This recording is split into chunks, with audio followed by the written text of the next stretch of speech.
Bendícenos, Padre, en el nombre de Jesús. Amén y amén. Pueden sentarse mis hermanos, aquellos niños, creo que menores de 5 o 6 años hacia abajo, pueden pasar a la parte del lobby. Bueno, mis hermanos, les invito a abrir sus Biblias. Esta es la parte 3 de una pequeña serie dentro de la serie de lo que es la tumba vacía en Jerusalén y un trono lleno en los cielos. Así que tengan su Biblia lista en Lucas 24, correremos Lucas 24 en unos momentos y Lucas 23, pero mientras tanto, si podemos estar aquellos que puedan estar puestos en pie para hacer lectura del versículo 36 al 43. Versículo 36 al 43 de Lucas 24. La palabra del Señor dice así: mientras ellos relataban estas cosas, Jesús se puso en medio de ellos y les dijo: pasa a vosotros. Pero ellos, aterrorizados y asustados, pensaron que veían un espíritu. Y él les dijo: ¿por qué estáis turbados? ¿Y por qué surgen dudas en vuestro corazón? Mirad mis manos y mis pies, que soy yo mismo. Palpadme y ved, porque un espíritu no tiene carne ni huesos, como veis que yo tengo. Y cuando dijo esto, le mostró las manos y los pies. Y como ellos todavía no lo creían a causa de la alegría y que estaban asombrados, les dijo: ¿tened aquí algo de comer? Entonces ellos le presentaron parte de un pescado asado, y él tomó y comió delante de ellos. Padre, disipa, Señor, cualquier duda que nosotros podamos tener respecto a tu resurrección. Muéstranos, Señor, tu palabra y que podamos entender lo que tú tienes para nosotros a través de ella. En el nombre de Jesús. Amén y amén. Pueden sentarse, mis hermanos. Como dije ya, cuando muchos un día como el de hoy, de las madres, muchos predicadores aún, y no está mal que lo hagan, no está en ningún momento mal que cambien alguna predicación por un día especial. Nosotros lo hemos hecho muchas veces, pero hemos entendido que hoy nos atañe el que nosotros podamos ver y entender la resurrección de Cristo. Que nosotros podamos entender el impacto de esa resurrección en nuestros corazones. Y simplemente quería aclarar eso, que muchas personas en un día como hoy, tratando de poder unir la Biblia y el Día de las Madres, dicen que Dios ama como ama a una madre. Gracias a Dios que no. No porque las madres amen poco, sino porque Dios ama más. Así que gloria a Dios por eso. Bueno, mis hermanos, es importante, si usted busca Lucas, muchos textos no van a aparecer en la pantalla, tienen el propósito de que abramos nuestras Biblias. ¿Por qué? Porque no quiero que simplemente, la Biblia dice, estad constantemente preparados para presentar defensa de la fe. Y si nosotros somos misioneros donde Dios nos ha llamado, es importante entender, como decíamos en un discipulado, que el más grande misionero fue el mejor teólogo después de Jesucristo. Aquel que conocía, que nos dice la grandeza de Cristo, que todo es de Él, por Él y para Él, que nos revela un himno hablando de ese Dios que se humilló y fue exaltado hasta los sumos, fue un misionero, fue el apóstol Pablo. Y también hablábamos de ese discipulado hace un tiempo atrás con algunos hombres, que el trabajo de Pablo era bivocacional. Él hacía tiendas, estudiaba teología, conocía al Señor y plantó más iglesias que cualquier otra persona en el Nuevo Testamento y evangelizó más que cualquier otra persona de lo que hoy se existe. Así que es importante que cuando Pablo iba a la misión, que lo vamos a ver varios domingos siguientes, es importante que esa misión nosotros entendamos lo que creemos. Y hemos dado énfasis en lo que es la resurrección de Cristo. Y le doy gracias a Dios que nos está dando la oportunidad de profundizar en la resurrección de Cristo. Porque nosotros hemos creído en la resurrección de Cristo no porque es una locura. Hemos creído en la resurrección de Cristo porque es real. Cristo sí resucitó de los muertos. Y cuando nosotros vemos el capítulo 24 completo, podemos ver algunas similitudes que el apóstol o Lucas nos está enseñando. No el apóstol, sino el Evangelio de Lucas nos está enseñando. Nos dice que las mujeres cuando fueron a buscar el cuerpo, no creían en Cristo. Dice que se le apareció un ángel. Ellas quedaron asustadas.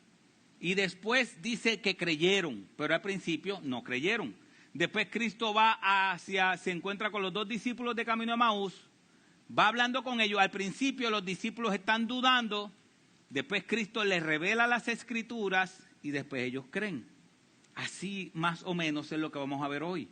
Vamos a ver a unas personas que están dudando y después vamos a ver el domingo que viene cómo Dios le muestra la claridad de las Escrituras. Pero es importante entender que estas personas que están allí son los que iban a transformar el mundo. Si hoy llegó al Evangelio a nosotros hoy, aquí, en este lado del mundo, fue porque estas personas creyeron firmemente en lo que tenían en sus manos. Así que Cristo comienza a mostrarle a ellos que Él resucitó de manera corporal. Y es lo primero que yo quiero que nosotros veamos. Él quiere mostrarle a ellos que Él resucitó de manera corporal. O sea que Cristo no fue un fantasma que llegó, sino que Él tenía un cuerpo que la gente lo vio.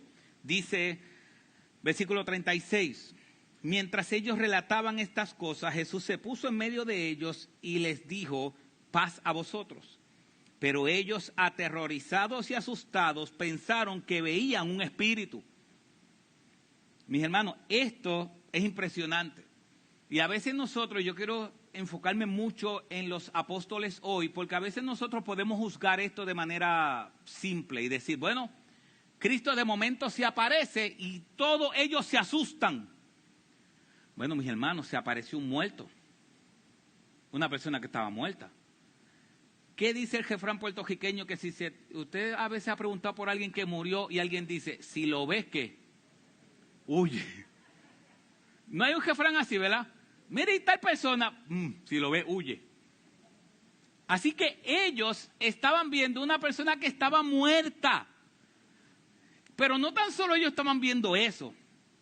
Miren cómo fue ese evento. Dice el Evangelio de Juan 21 que ellos tenían la puerta cerrada por miedo a los judíos. Así que los que estaban allí eran unos miedosos, y yo si estuviera también, no estoy acusándolos a ellos, yo también estuviera con miedo, porque los judíos habían acabado de matar a Cristo y ellos estaban con la puerta cerrada, con miedo, y de momento de la nada, ¡pum!, aparece Cristo. ¿Qué usted cree? ¿Cómo usted se quedaría? ¡Ay, qué bueno! No, tenían que cogernos, hubiésemos corrido. Ellos no pudieron salir, me imagino yo, porque la puerta estaba cerrada. Si no, habría un problema. Así que ellos están dudando y están aterrorizados. Dice el versículo 38, y Él les dijo, ¿por qué estáis turbados? Y por qué, después de decirle pasa a vosotros, porque ellos estaban aterrorizados, dice, ¿por qué estáis turbados y por qué surgen dudas en vuestro corazón? Y Cristo, hoy vamos a enfocarnos en esas palabras de Cristo, la próxima que dice, mirad mis manos y mis pies, que soy yo mismo. Mírenme, soy yo. Todavía ahí no le ha apuntado a las Escrituras, eso lo veremos la semana que viene. Ahí Él está apuntando a su cuerpo, Él está diciendo, mírenme, soy yo mismo. Soy yo mismo. Miren mis manos y mis pies, que soy yo mismo. Palpadme y ved, porque un espíritu no tiene carne ni huesos como veis que yo tengo. En otras palabras, ustedes recuerdan que Tomás dijo, yo quiero tocarlo. Si no, no creo. Pero en este momento Cristo no está diciendo como Tomás, oye, tú dudaste. Cristo le está diciendo, mira, ¿quién es el que está invitando a que lo toquen? Cristo. Le está diciendo, mira, oye, soy yo mismo. No soy un fantasma, tócame. ¿Acaso un fantasma tiene huesos? ¿Cuál es la contestación? No. Entonces, ¿por qué esto era tan difícil para ellos? ¿Y por qué nosotros tenemos que ponernos en ese lugar? Dice el versículo 40, que vino y le mostró las manos y los pies. una misericordia de Dios, porque ellos tenían corazones dudosos, no estaban creyendo. Hendrickson dice algo que es impresionante y nunca lo había visto. Hendrickson dice, saldrá a las pantallas, dijo: por supuesto, para nosotros que aún no poseemos el cuerpo de la resurrección, es imposible entender cómo era posible que el cuerpo de Jesús fuera, por una parte, tan distinto al nuestro, actuales cuerpos, que podía entrar en una habitación sin abrir la puerta o ventana, y al mismo tiempo tan similar a nuestros, que incluso las marcas mismas de su crucifixión todavía se veían. En otras palabras, él, un cuerpo físico, traspasó la pared y la pared no se rompió. ¿Qué significa entonces? Que ese cuerpo, de alguna manera, traspasó una pared. Pero cuando traspasó la pared, ellos podían seguir viendo las marcas de Cristo. O sea que es como si Cristo se hubiese hecho inmaterial, pasar por la pared, y de momento, al otro lado de la pared, dentro del salón, volverse materia nuevamente, y le ven las marcas en las manos y en los pies. ¿Eso es fácil o no es fácil? ¿Qué usted cree? Comerse eso está complicado. Está complicado, no tan solo está complicado, está imposible. Entonces, imagínense eso. No sé si ustedes habían pensado que el cuerpo de Cristo traspasa la pared y cuando llega al otro lado sigue con las mismas marcas en la frente, las marcas en las manos. A veces nosotros podemos decir, oye, pero ¿por qué esa gente está dudando? Oye, pero tenemos que ponernos en la posición de ellos. Ellos vieron a Cristo crucificado. Cristo lo que está haciendo, Él está enseñando a ellos las huellas. Mira, estas son las marcas que hizo la crucifixión en mí. Ahora, ¿por qué tanto susto de los discípulos? Ahora, acompáñenme a Lucas 23 y abramos las Escrituras. Y si usted tiene cosas para marcar, es importante que si puede marque estas áreas. ¿Por qué tanto susto? Bueno, primero hay tanto susto porque Jesús murió. Porque el que estaba frente a ellos murió. Lucas 23, 47. Cuando hablamos de la resurrección, la muerte de Cristo, esto lo predicó el hermano Josalí, cuando hablamos de la muerte de Cristo, miren lo que dice el versículo 47 de Lucas 23. Dice, y cuando el centurión vio lo que había sucedido. Cuando Cristo muere y entrega su espíritu, ¿quién lo vio? El centurión lo vio. Ahora, versículo 48. Y cuando las multitudes que se habían reunido para presenciar este espectáculo observaron lo que había acontecido, se volvieron golpeándose el pecho. ¿Quiénes también vieron la muerte de Cristo? Las multitudes. ¿Cuántas son las multitudes? Un montón, un jeguero de gente. Versículo 49, pero todos sus conocidos y las mujeres que habían acompañado de Galilea estaban a cierta distancia, ¿qué? Viendo estas cosas. O sea que la muerte de Cristo es históricamente correcta porque hubo testigos oculares. Mis hermanos, esto es importante. Porque nadie en la historia ha cuestionado que Cristo murió. Y ya voy a hablar de cosas que trascienden nuestra fe. No estoy hablando de fe cristiana, estoy hablando de historia. Cristo históricamente murió. Históricamente Cristo murió. Miren lo que dice el versículo 50, que José de Arimatea, miembro de un concilio, bajó el cuerpo. O sea que Cristo no tan solo lo vieron muerto, sino que Cristo cogieron el cuerpo de Cristo. ¿El cuerpo cómo? Muerto. José de Arimatea, y Juan dice que también estaba Nicodemo. Miren el versículo 52 de Lucas 23. ¿A quién José de Arimatea le pidió el cuerpo? A Pilato. ¿Pilato va a entregar el cuerpo si Cristo está vivo? No. ¿Ustedes saben qué dice el Evangelio de Marcos o Mateo? Dice que Pilato le preguntó al guardia, primero, antes de dar el cuerpo, dice que Pilato le preguntó al guardia y le dijo, ¿está muerto? Y el guardia le dijo, está muerto. Ok, llévense el cuerpo. Así que Pilato está diciendo, él murió. El que lo ejecutó, los que lo ejecutaron, dice, él murió.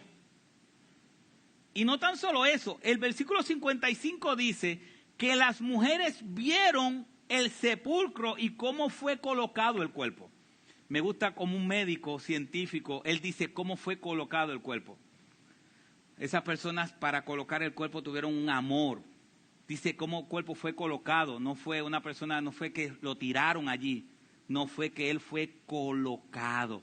No tan solo eso, es importante algo. El Evangelio de Juan dice que Cristo fue embalsamado. En aquel tiempo, como lo hacían, era que ponían bandas sobre ellos y lo ungían el cuerpo. Así que Cristo no tan solo murió y lo bajaron, es que antes de enterrarlo, dice que Nicodemo embalsamó el cuerpo de Cristo y le puso muchas vendas y lo colocaron. Estamos hablando que mucha gente estuvo envuelta en esto, mucha gente, pero acompáñenme un poco más para atrás, para el frente, perdón. Lucas 24:18. Lucas 24:18 dice, cuando Cristo se le aparece a los del camino de Emaús, dice, respondiendo uno de ellos llamado Cleofas, ahí hay un nombre, Cleofas, le dijo, ¿eres tú el único visitante en Jerusalén que no sabe las cosas que en ella han acontecido en estos días? ¿Qué significa esa pregunta? ¿Qué le está diciendo esta pregunta? Que todo el mundo lo sabía. Le está diciendo, oye, tú eres el único forastero, el único visitante que no sabe lo que pasó. ¿Ven eso? No sé si se habían dado cuenta de ese detalle, lo que él, Cleofas, que es un nombre, está diciendo, todo el mundo vio cuando Cristo murió, todo el mundo lo vio muerto. Y Cristo, o Lucas, para reafirmar el punto que está trayendo, dice que Cristo le dice, ¿qué cosas? Y dice el versículo, es el 19, dice, y ellos le dijeron, la referente a Jesús Nazareno, que fue un profeta poderoso en obra y en palabra delante de Dios y de todo el pueblo, y como los principales sacerdotes y nuestros gobernantes le entregaron a sentencia de muerte, ¿y qué? Y le crucificaron. En otras palabras, ¿qué le está diciendo Cleofas a Cristo? Es imposible que él esté vivo porque lo mataron. Y todo el mundo lo vio muerto. Mis hermanos, esto es importante, graben eso ahí, por favor, graben eso ahí, que mucha gente lo vieron muerto. Ahora entendamos un poco la cruz. Miren esta imagen de la cruz. Esta es la imagen de un clavo que fue encontrado en los hallazgos arqueológicos de palestinos crucificados. Así era el clavo que utilizaban para crucificar en aquel tiempo. Medía de largo 12 a 17 centímetros y de grosor 1 centímetro. Así debió haberse visto la mano de nuestro Salvador. Así debió haberse visto. Mi hermano, yo me he pinchado con una aguja y duele. Y conozco hermanos, que no voy a decir sus nombres, que no pueden sacarse sangre porque se desmayan. Tienen que mirar para otro lado cuando le están sacando sangre. No voy a decir nombre, si usted me paga por algo, yo le digo el nombre en secreto.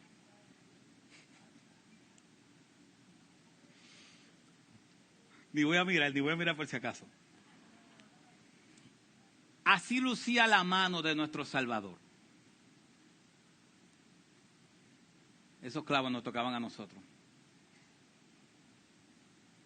Esos clavos dice que traspasó el nervio mediano, gracias a Dios que lo dice ahí, porque yo no tenía ni idea de que todo esto pasó, la arteria radial y muchas otras cosas. Mis hermanos, un clavo de 12 a 17 centímetros es largo y de grosor 1 centímetro es grande, es ancho. Mire lo que dice lo que dijo la revista de Asociación Médica Americana en Estados Unidos. Esto fue el 21 de marzo de 1986.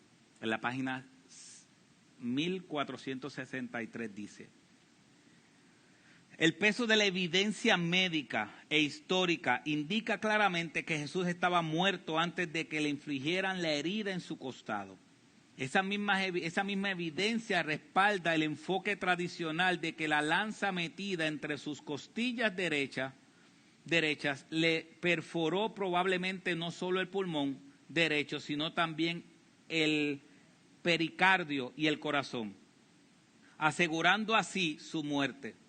Las interpretaciones que se basan en el supuesto de que Jesús no murió en la cruz parecen consecuentemente contrarias a la ciencia médica moderna. ¿Sabe qué significa eso? Que cuando la ciencia estudió históricamente la vida de Cristo, llegó a una conclusión: Él murió.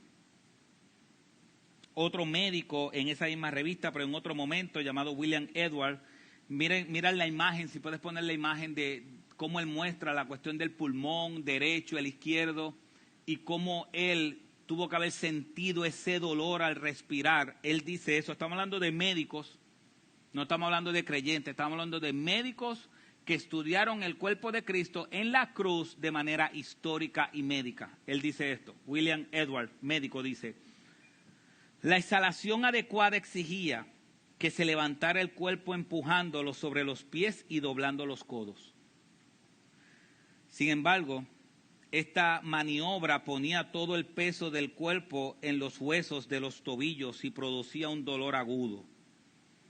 Todavía más, la flexión de los codos produciría la rotación de las muñecas en los clavos de hierro y causaría feroz dolor, además de dañar los nervios medios. Los calambres musculares y parestesias de los brazos estirados y levantados aumentarían el malestar. Como resultado, cada esfuerzo respiratorio sería agonizante y agotador. A la larga, conduciría a la asfixia. Si puedes poner la imagen, esto fueron lo que vieron los discípulos. La imagen de él colgado. Esto fueron lo que vieron los discípulos, a él crucificado, colgado, con los clavos en las manos, pero también él colgado, sin poder respirar y asfixiándose en cada respiro, tratando de respirar. Y ahora lo ven vivo. Dice la Biblia que ellos estaban mirándolo de lejos, las mujeres estaban mirando de lejos. Esto fue todo lo que la gente vio. Los discípulos no estaban allí, pero todo el mundo vio eso. No tan solo vieron a Cristo muerto, sino que la guardia o Pilato se aseguró de que lo entejaran bien entejado. Se aseguró. ¿Por qué? Mira lo que dice la Biblia. La Biblia dice que pusieron una piedra grande, ¿cierto? Las mujeres cuando iban ese domingo por el día, por la mañana de madrugada, dijeron: ¿quién nos va a mover la piedra? Había una piedra grande. Pero también pusieron un sello. ¿Qué es el sello? El sello es esa marca que dice que el rey o el gobernante no quiere que abran esa puerta. Es como cuando ustedes saben las cartas antes que ponían un sello de goma para que no se abrieran. Eso es un sello. Y ¿sabes qué también pusieron? Una guardia. Hay gente que dice que la guardia era entre 60 a 120 guardias custodiando la tumba de Cristo. El trabajo de ellos, ¿cuál era? Que nadie entrara para la tumba. No que nadie saliera, porque ellos jamás estaban pensando que alguien iba a salir. Pero que nadie entrara. ¿Qué pasaba si alguien entraba a robar el cuerpo y esos soldados permitían que eso pasara? ¿Qué usted cree que iba a pasar? Lo iban a matar. Lo iban a matar. Así que no tan solo Cristo murió, sino que históricamente custodiaron la tumba de tal manera que nadie pudiera entrar.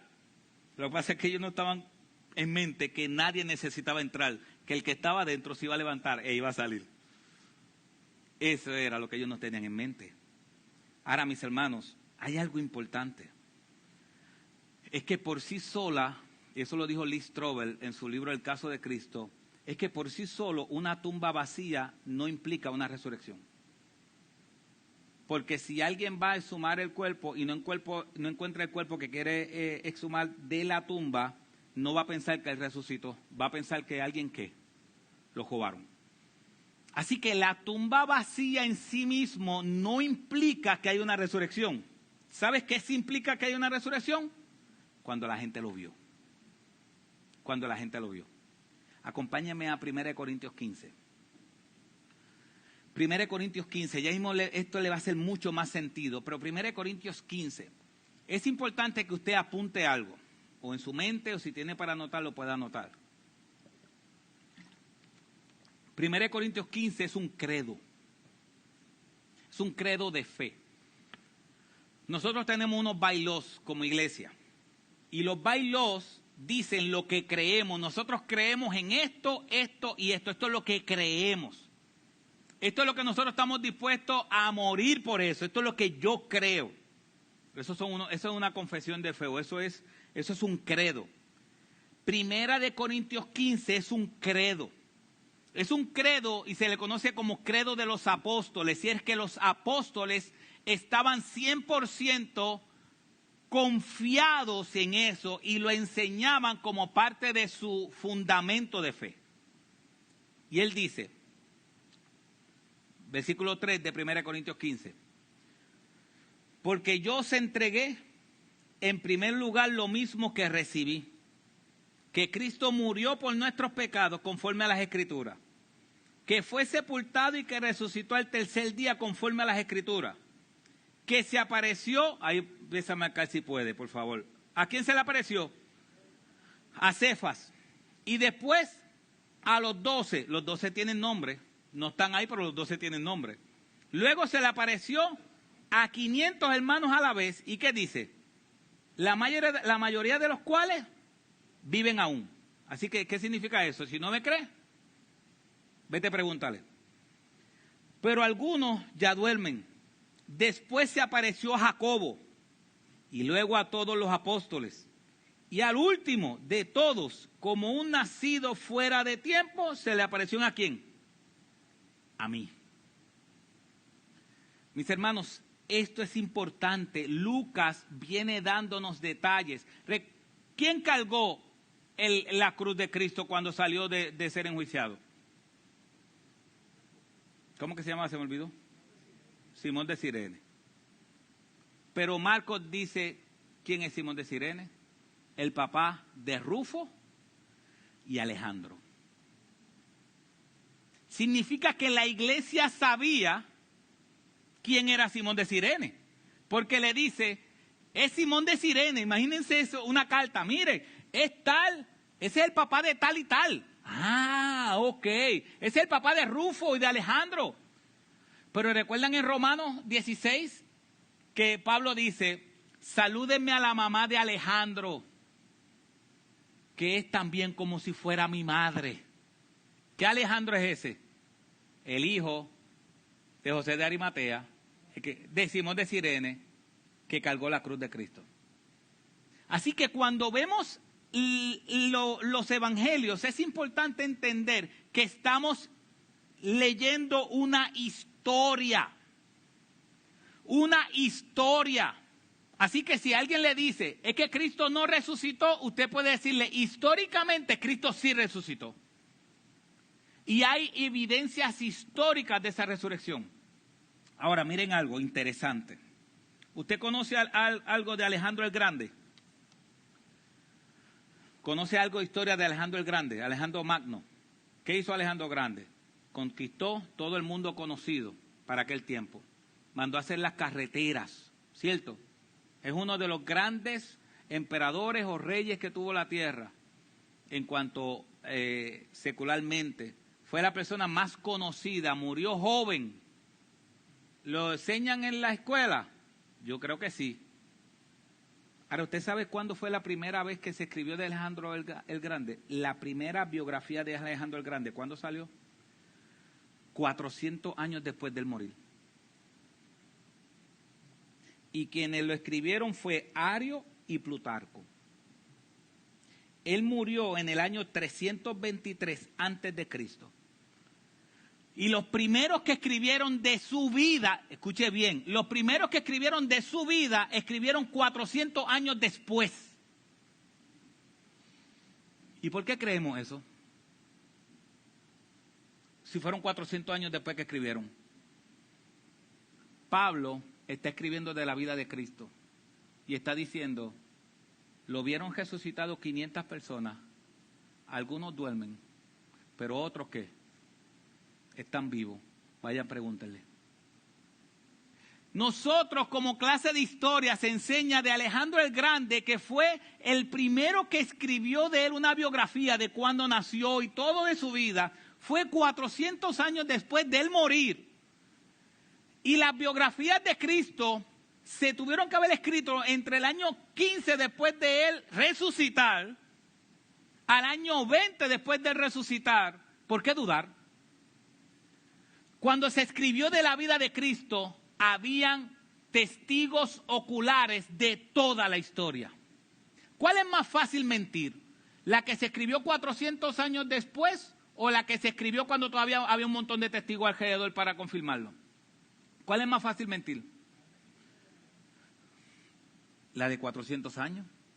¿Y por qué nosotros creemos hoy la historia de Alejandro el Grande? Si fueron 400 años después que se escribió.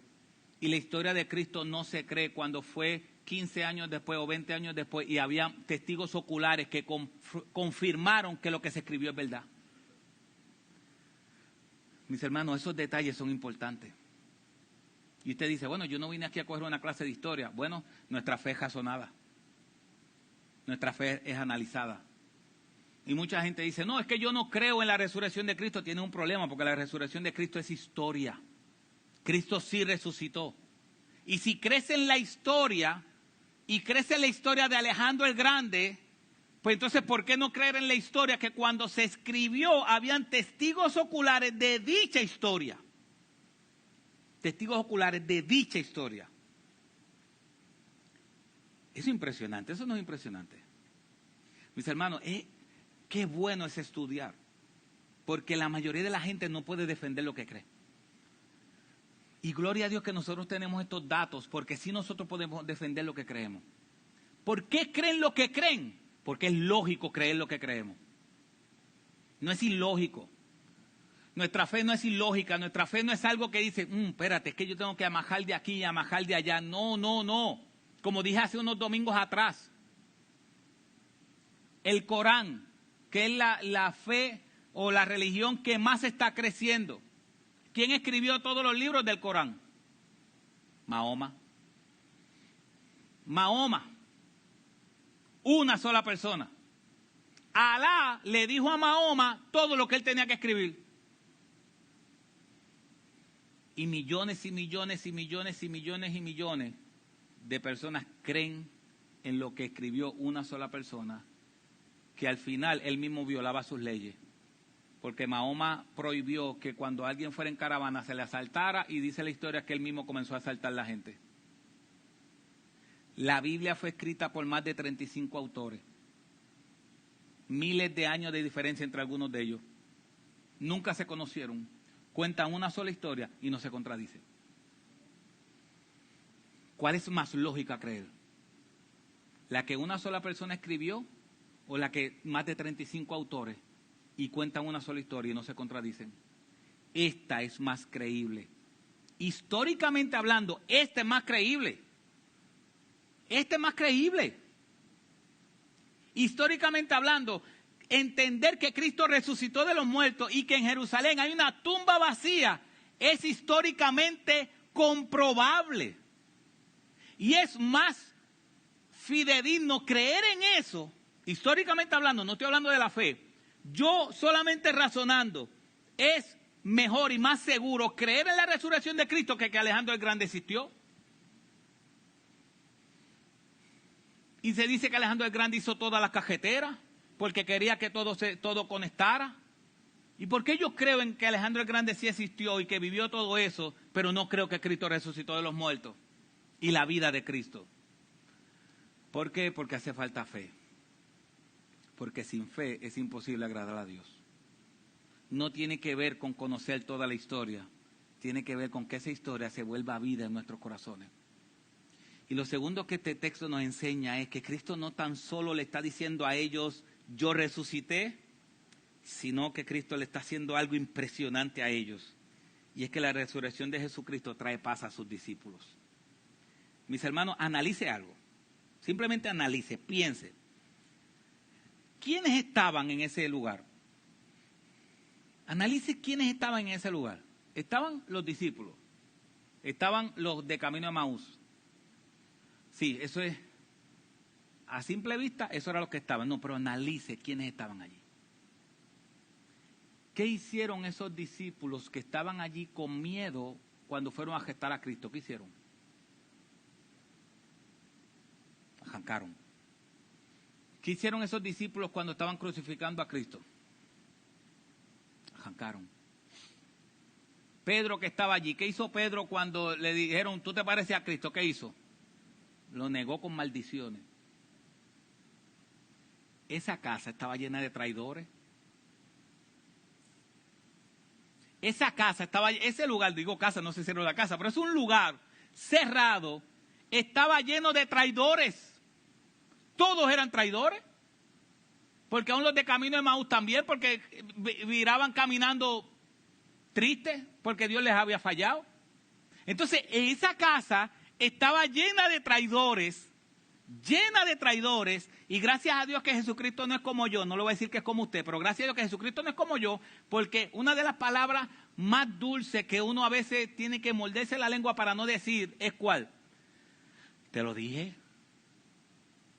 Llego a ser yo que me paro allí y les digo, ahora están asustados. No creyeron en mí, cojan ahora. Aquí estoy, mira, Jafo, mira, tanto que chavaste, mira, aquí está, mira. Mira, Jafo estuviera cogiendo todavía. Aquí está. Ese fuera yo. Y usted, cuando usted le da un consejo y no le hace caso y después se va hasta lo profundo, a veces uno le dice, bueno, con todo el amor del mundo le dice, bueno, ¿tú te acuerdas aquella vez, el día tal, a tal hora, que estábamos frente a esa puerta? A veces uno tiene todo ya ahí. Yo te lo dije. Pero esas no fueron las primeras palabras de Cristo. Cuando estaban un mundo de traidores allí, Cristo le dice el versículo 36, paz a vosotros. Paz a vosotros. ¿Usted cree que esas palabras no fueron escogidas desde antes de la fundación del mundo? Como hablábamos ahorita en el estudio. Desde antes, usted piense, si usted fuera allí un traidor y de momento aparece Cristo, ¿qué usted estaría esperando? ¿Una reprimenda? ¿Un regaño? No, pero las primeras palabras de Cristo fueron paz a vosotros. Paz. ¿Usted cree que eso es simplemente un saludo? Hey, ¿cómo están? ¿Están bien? No, eso no es un saludo. Cristo le está diciendo a ellos, ¿sabes qué? Sus pecados son perdonados. Sus pecados son perdonados. Ahora tienen una relación conmigo. J.C. Ryle no saldrá a las pantallas. Escuche bien lo que dice J.C. Ryle. No saldrá a las pantallas, escúchelo bien. J.C. Ryle dice, paz a vosotros. Vemos en estas palabras conmovedoras una prueba más de que el amor de Cristo sobrepasa todo entendimiento.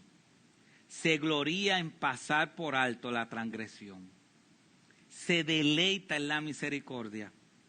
Su disposición a perdonar es mucho mayor que la de los hombres a ser perdonados.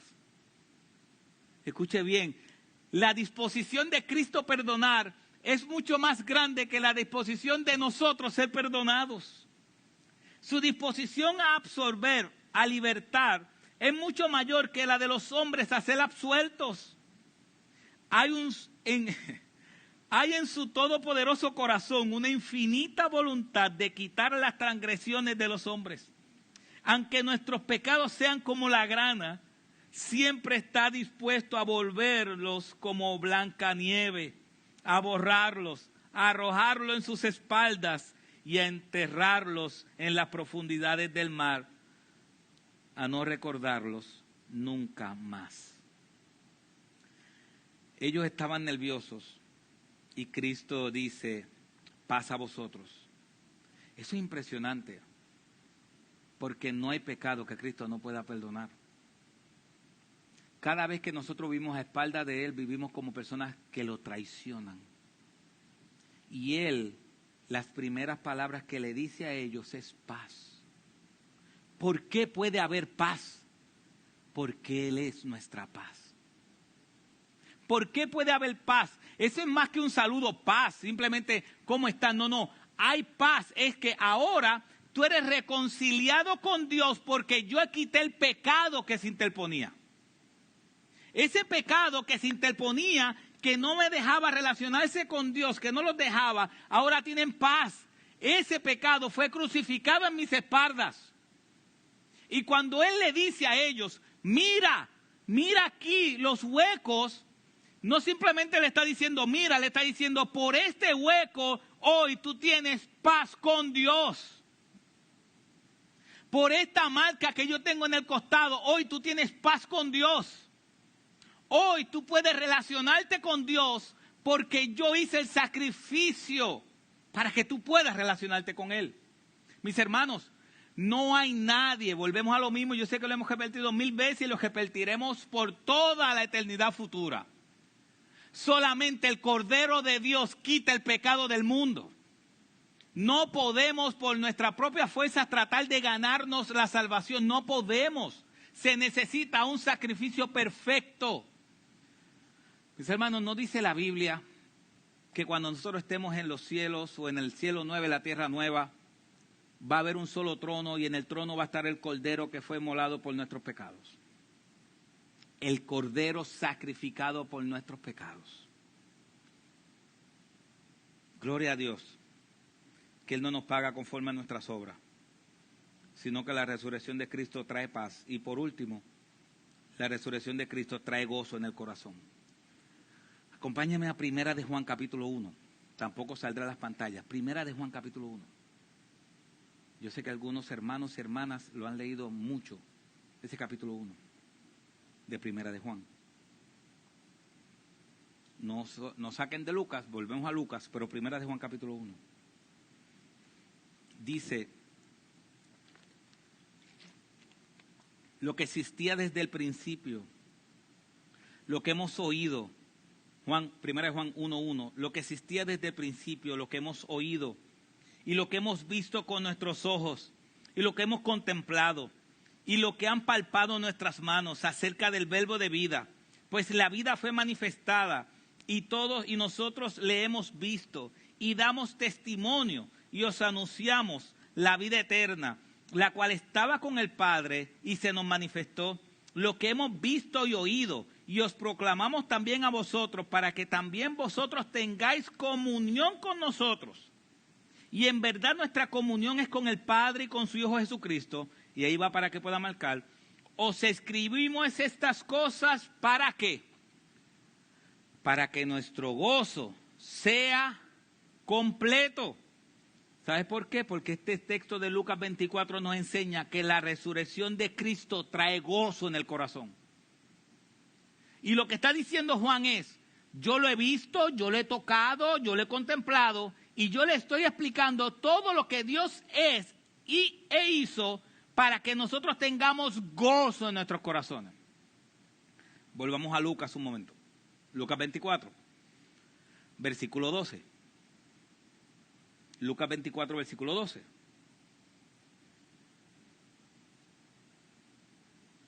¿Qué pasó con Pedro al final de Lucas 24, 12? ¿Qué pasó con Pedro cuando vio la tumba vacía? ¿Cómo quedó Pedro? Maravillado. Es una expresión externa de un sentimiento del corazón. 24:32. Lucas 24:32.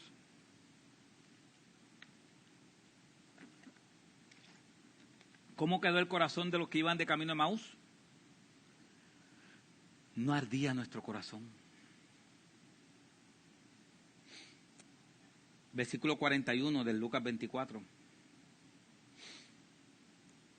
Porque ellos no creían, según el versículo 41 de Lucas 24, a causa de la alegría y que estaban asombrados. Eso es como no, pero no puede ser el que esté frente a nosotros. Pero espérate, que quién está frente a nosotros, pero eso no puede ser. Pero ¿cómo es posible si yo lo vi crucificado? Pero ¿cómo es posible si yo vi su cuerpo cuando lo bajaron? ¿Cómo es posible si yo vi la tumba cuando la sellaron, cuando pusieron la guardia? Yo lo vi. Yo vi cuando Él entregó su espíritu. ¿Cómo es que Él está aquí con nosotros? ¿Qué pasó cuando ellos vieron a Cristo resucitado? Sí, ellos estaban dudosos, no creían, pero no era que estaban hostiles. Es que su corazón estaba diciendo, no, pero espérate, es que la alegría de ellos sobrepasaba sus sentimientos. ¿La alegría de qué? Del corazón. Ellos estaban asombrados cuando vieron que Cristo resucitó. Y por último, versículos 52 y 53 de Lucas 24, que se predicará en las próximas semanas, dice que ellos después de adorarle, regresaron a Jerusalén como, dice el versículo 52, con gran gozo. No dice con poco gozo, con gran gozo. Versículo 53, y estaban siempre en el templo alabando a Dios. Mis hermanos, creer en la resurrección de Cristo es una transformación del corazón. Mis hermanos, es que hasta ilógico creer que Cristo no resucitó. Los testigos de eso, cuando usted va a un juicio o ve un juicio, que sabe que muchos juicios se televisan ahora, el que va a mentir en un juicio miente para quedar mejor.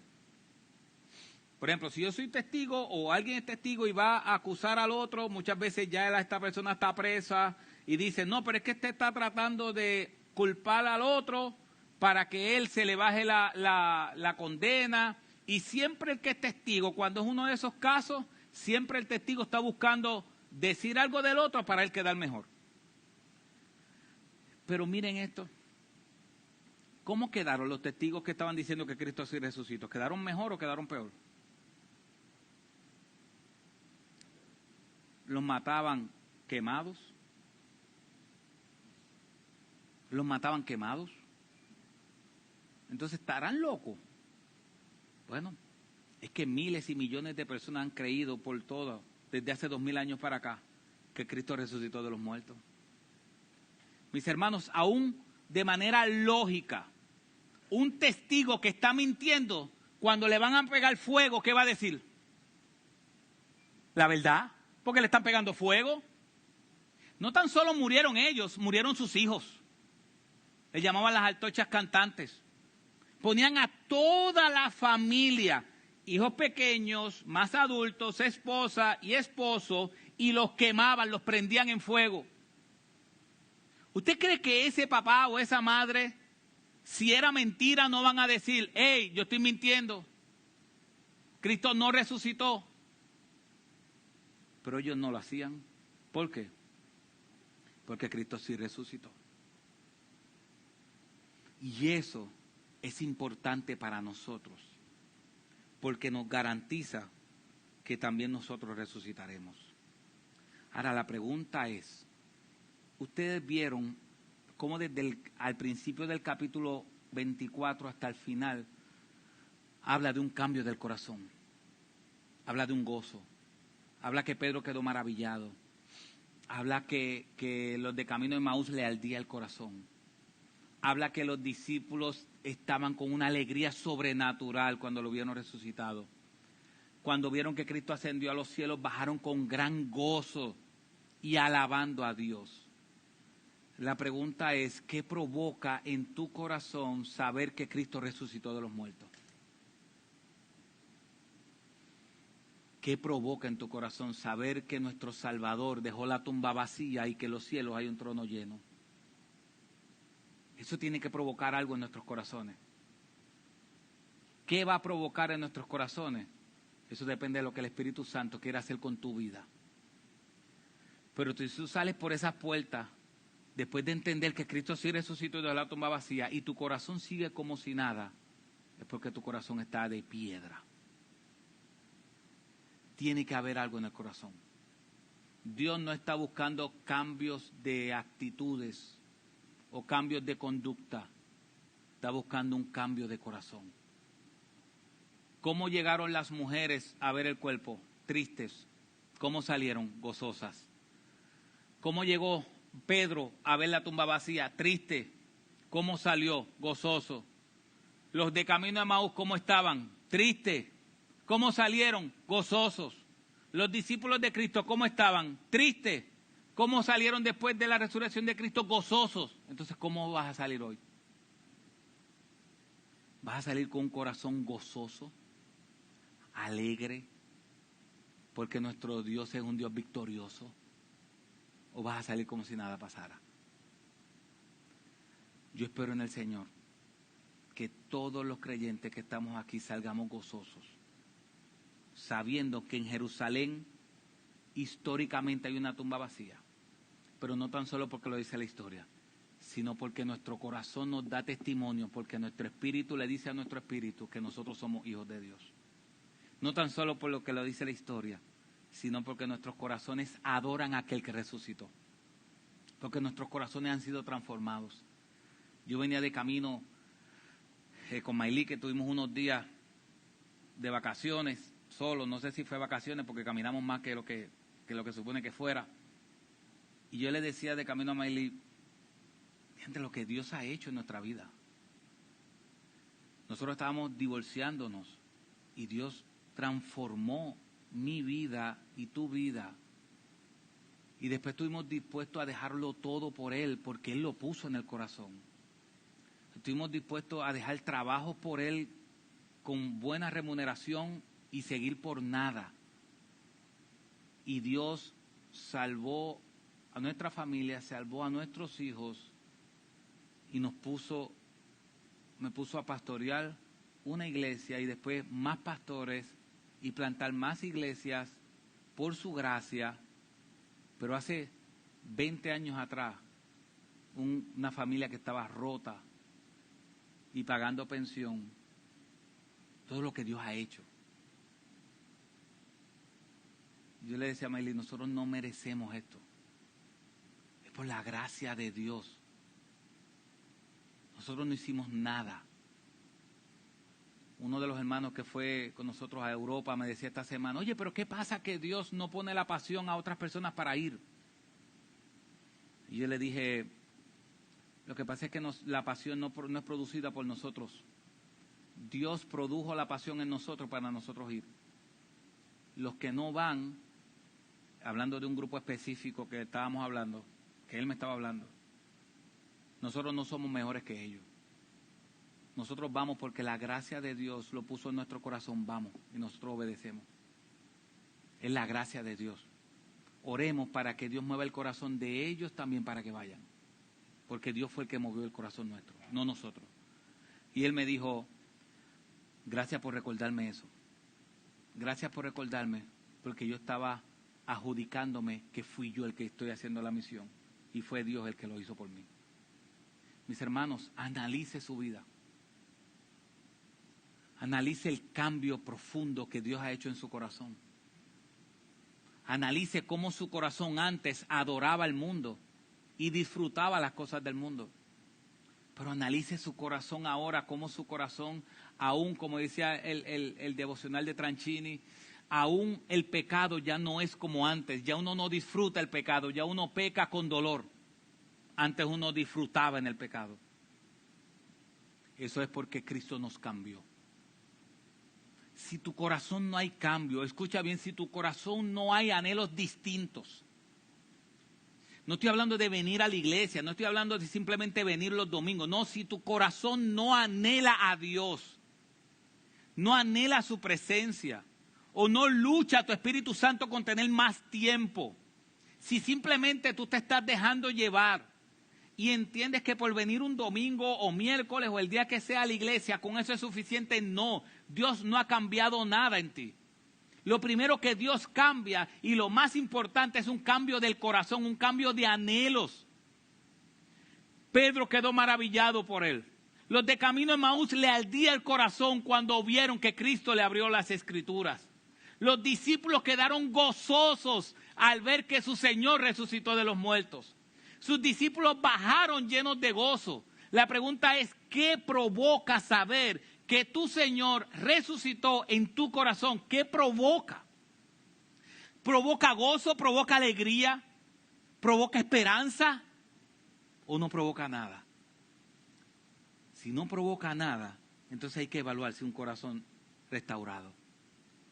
Si tu corazón fue el mismo, aunque tú hayas dicho, yo quiero aceptar al Señor, te hayas bautizado, lo que sea, si tu corazón ha sido el mismo y hoy estás entendiendo algo diferente y hoy tu corazón está ardiendo como nunca antes, porque nunca antes lo había hecho,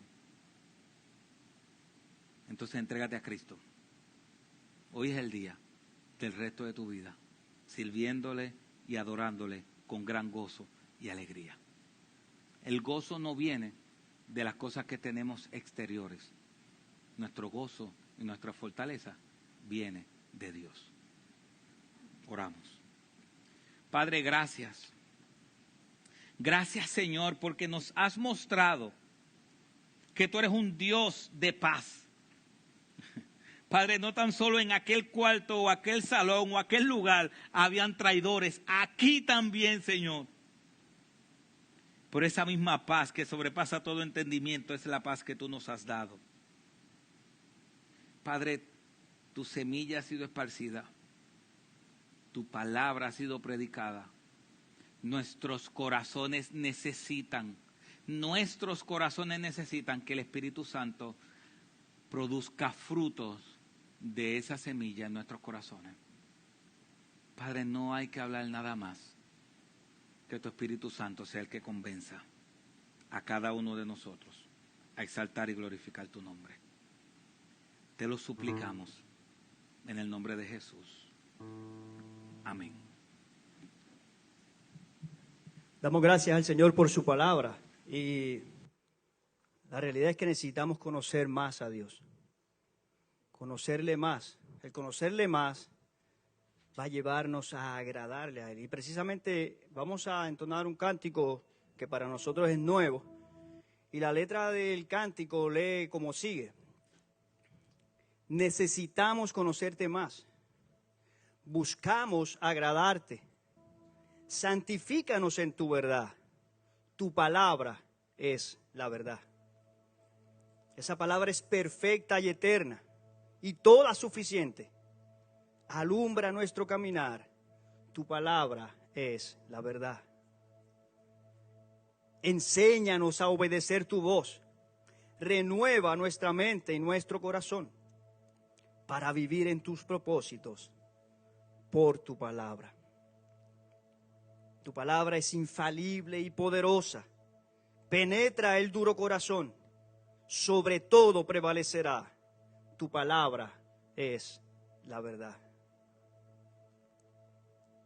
Dice la Escritura, y lo vamos a cantar, que el cielo y la tierra pasarán, pero su palabra permanecerá.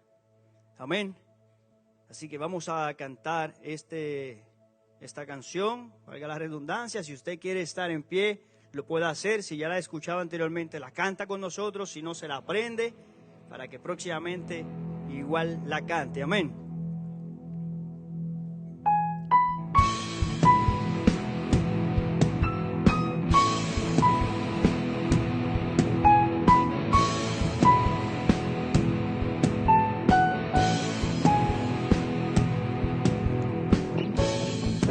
Necesitamos conocerte más, buscamos agradarte, santifícanos en tu verdad, tu palabra es la verdad, perfecta y eterna es, y toda suficiente, alumbra nuestro caminar, tu palabra es la verdad. Enséñanos a obedecer tu voz, renueva nuestra mente y corazón para vivir en tus propósitos, por tu palabra, oh Dios.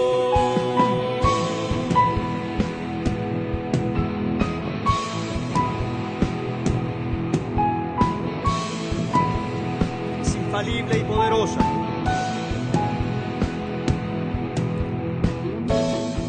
Infalible y poderosa, penetra el duro corazón, sobre todo prevalecerá, tu palabra es la verdad.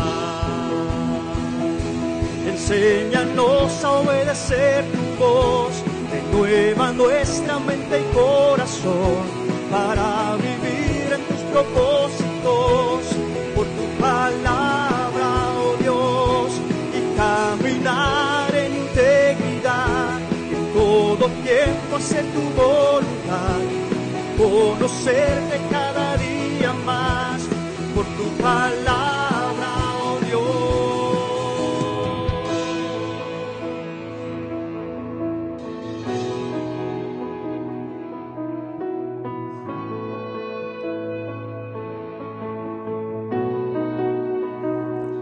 Cielo y tierra desvanecerá, tu palabra permanecerá.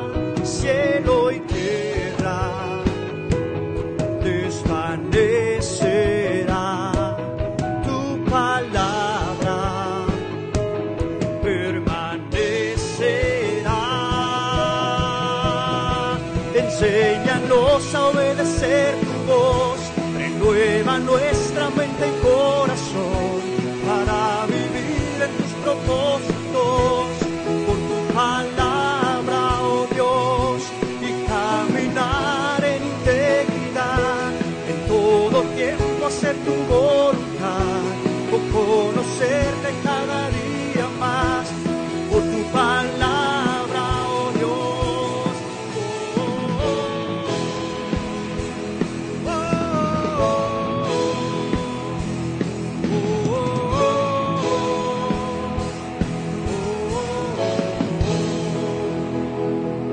Padre, gracias por tu palabra.